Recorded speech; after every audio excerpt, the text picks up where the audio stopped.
Impact Wrestling top takeaways, ladies and gentlemen. It was indeed a busy Friday night. I was double tasking while watching this, had NXT TakeOver going on, but I was ready to get into me some Impact action as well, so I was watching both at the same time. It was a phenomenal show.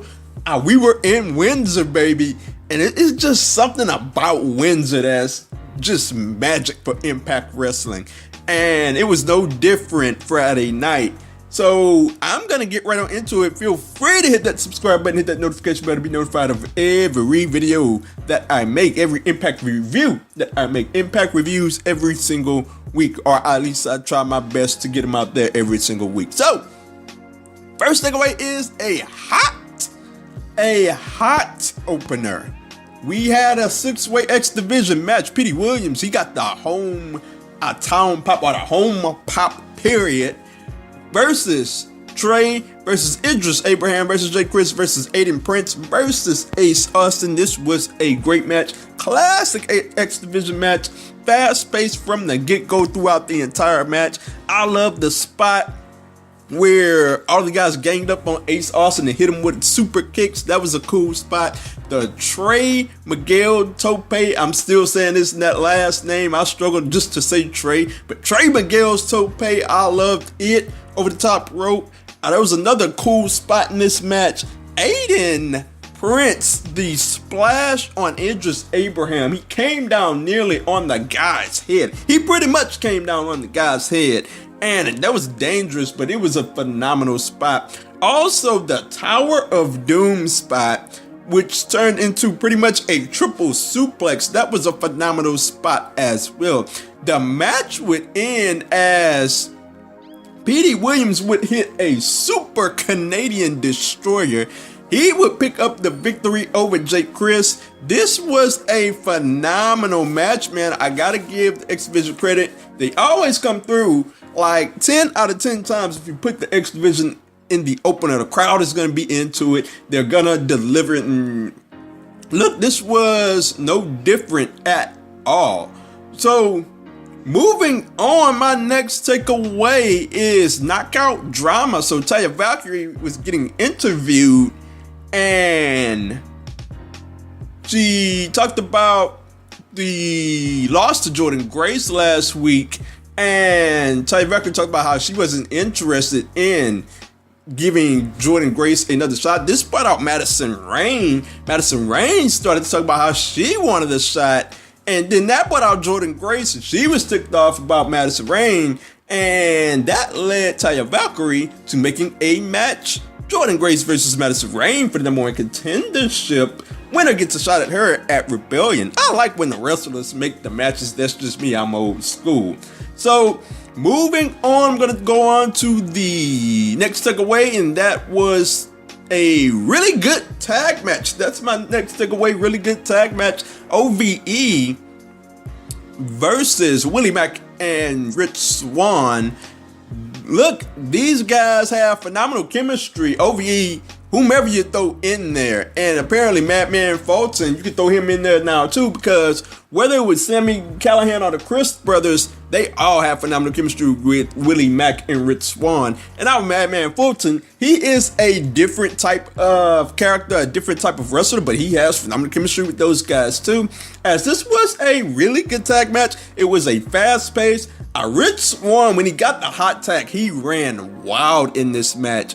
I enjoyed Willie Mack's tope on top of everybody else. I think it was Fulton that caught Rich Swann on the outside, and Willie Mack just gave a tope to the both of them, knocked them all down, which was a sweet spot in the match. Toward the end of the match, Fulton hit a deep six on Rich Swann, if I'm not mistaken, and I'll take that back. That was Willie Mack where he hit that deep six on. The deep six is pretty much Baron Corbin's finisher, but I'm not quite sure what Madman Fulton calls it, so I'm going with the deep six for the moment.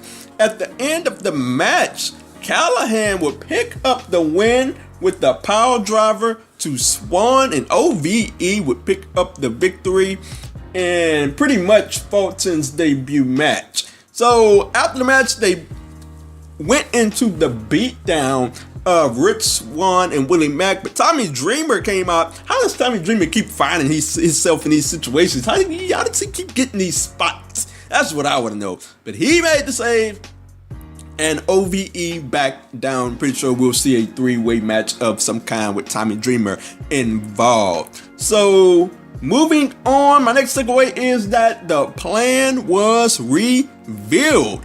So Johnny Impact met up with the investigative reporter Menendez, and he went at Menendez, bullied him around. I'm for that because I can't stand Menendez, as you know, if you've been listening to my reviews week after week. But Killer Kross showed up, interestingly enough, and the plan was finally revealed.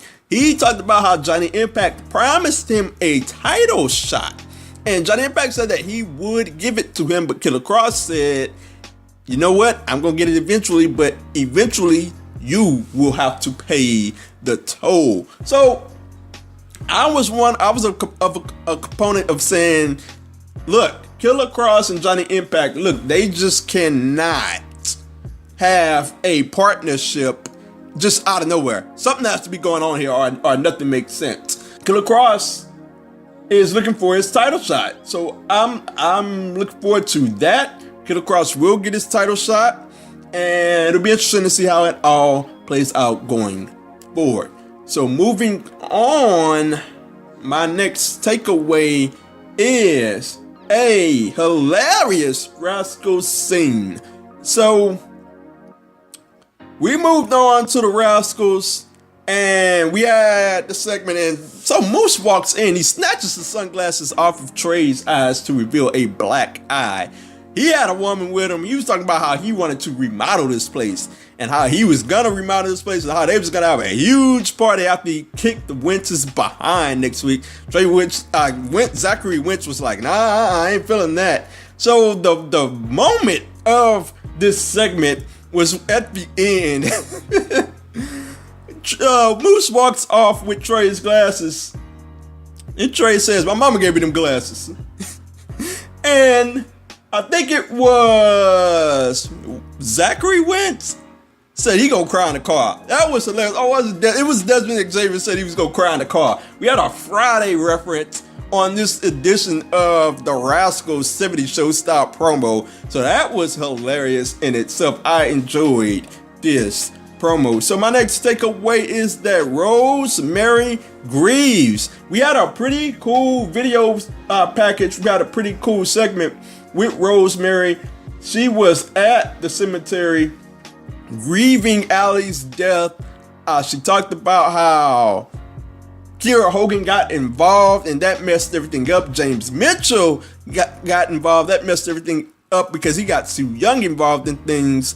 She said that she could have done more as well. So for the longest, I haven't been interested in Rosemary's comeback, like talking about it. She hadn't found that special pizzazz, that special place that she was at before she got hurt. But I was very interested in that segment, and I'm very interested to see where they go with Rosemary from here. So we'll see how that all pans out going forward. My next takeaway is that future Knockouts champion Jordynne Grace is here. So we had Jordynne Grace versus Madison Rayne. I thought it was a decent match. Jordynne Grace, I loved her pounce in this match. This was a pretty decently moving match as far as pace goes. Madison hit a pretty sweet cross body. There was some nice near falls in this match. But at the end of the day, Jordynne Grace would win with the Grace Driver. I think she should be calling that move the fall from Grace. But hey, that's just my opinion. That's neither here nor there. But she would pick up the win, and she would be moving on to face Taya Valkyrie at Rebellion. So that brought out Taya. She laid down the beat down on Jordynne Grace. That brought out Johnny Impact as well. And they were going to lay down the beat down on Jordynne Grace. And Brian Cage came down to save the day.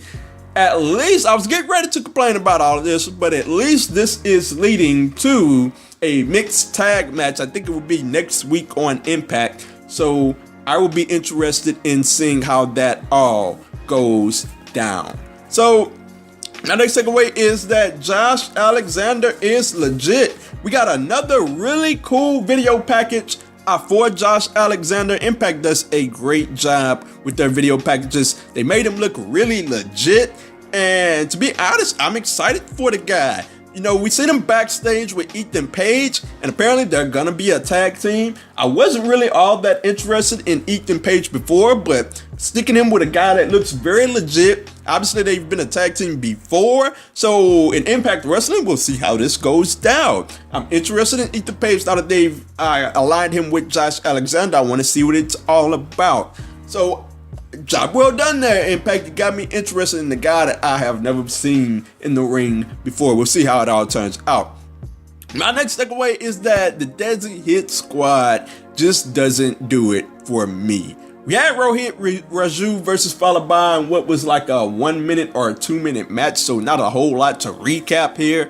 Falaba controlled early for the most part, but the end of the match came when Raj got on the ropes, interfered with the ref, and that allowed Rohit Raju to pick up the win over Falaba.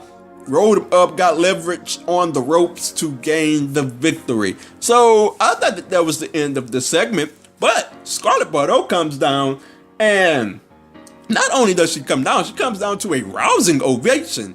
Like, Scarlett is over with the fans, and that's a testament to Impact. Like, she has gotten over really well despite not doing a whole lot. And I think eventually they're gonna have to go with her as the Knockouts champion, but that's for a future date. No time soon. So she came down and she helped Falaba lay the beat down on the Desi Hit Squad. We'll see how this partnership with Falaba and Scarlett Bordeaux goes in the future. So yeah, I'm very interested in that. Moving on, the Deaners. We have two brothers here. They had a segment where they were in a barn and they both had contracts, so we didn't get much past that. We know they're the Deaners and they're coming to Impact Wrestling. We'll see how it all turns out. I'm gonna save my opinions for when I actually see the guys in the ring, when I can get a clear standpoint of who they are, or at least see another segment of them for me to get a clear standpoint of who they are. So moving on. My next takeaway is that Tessa was unimpressed. So we got the video package of Gail Kim, the retrospective career on Gail Kim, and I would just say that Gail Kim is a true pioneer. She deserves much more credit than she actually gets. She started this whole movement, this whole women's revolution that we like to talk about. That started with Gail Kim. That's just my opinion, that's just my impression on things. But we got to Tessa Blanchard and she went to straight heel mode. Talk about how Gail was only impressive because her era was known for bra and panties matches. Talk about how Gail Kim couldn't cut it in this era, and Tessa Blanchard is just phenomenal as far as it pertains to being a heel personality. She did a great job here as well, and that hypes up the match heading into Rebellion. So moving on, we move on to my last takeaway, or one of two of my last takeaways, and that is a smashing main event. It was Eli Drake and Eddie Edwards versus LAX, and Conan got ejected before the match even started for taking a punch on Eli Drake, and this was a really good match that I enjoyed from the beginning to the end. I like the LAX. They had a quick double team. I think that was before we went to commercial. We came off of break, and Eli Drake, he does this run-up, Kurt Angle style run-up to the turnbuckle and flips over his opponent for a suplex. It is a thing of beauty every time he does it. He does it just like Kurt Angle used to do it. And the guys, I'll say this, I feel like I say this every week, the guys' athleticism, the guys' in-ring prowess goes underrated because of how great his personality is. He is really good inside that ring. That guy can go, man. Much like Eli's in WWE, like I say all the time. So I enjoyed that spot. That led to a Eddie Edwards double underhook, which got a legit 2 count near fall, to which I thought the match was over at that point. But the match would continue, and the Lucha Brothers would come down as played into the promo from earlier in the show that LAX cut on the Lucha Brothers, that Conan cut on the Lucha Brothers. So they came down. They wanted them a piece of LAX. Santana hit a sweet swanton right on the Lucha Brothers. That guy's athleticism is underrated as well. However, that would leave the opening for Eli Drake. He cracked Ortiz with the kendo stick with Kenny. Eddie Edwards hit the Boston knee party, and they picked up a win over LAX. And I gotta say, before I move on to my last takeaway, that sets up Eddie Edwards and Eli Drake to be in this match with the Lucha Brothers and LAX. Eddie Edwards and Eli Drake, they got a pinfall over LAX, and that at least sets them up to either be in the match or take the winner at the least. They got a clean pinfall victory. So we'll see how that goes from here on in. My last takeaway is a Lucha beatdown. So the Lucha Brothers came after LAX and they wanted a fight. We had some super kicks. We had Pentagon hit a power bomb on Santana, and that drove him through a table. And the Lucha Brothers stood tall to close the show, and the build toward LAX versus the Lucha Brothers continues. We'll see how it all turns out in the future. So that is all my takeaways from the latest edition of Impact Wrestling. We'll see how it all turns out. Let me know your thoughts on YouTube or on Twitter at 2SweetPod. That's the number 2 SweetPod, or at OMG Corey B.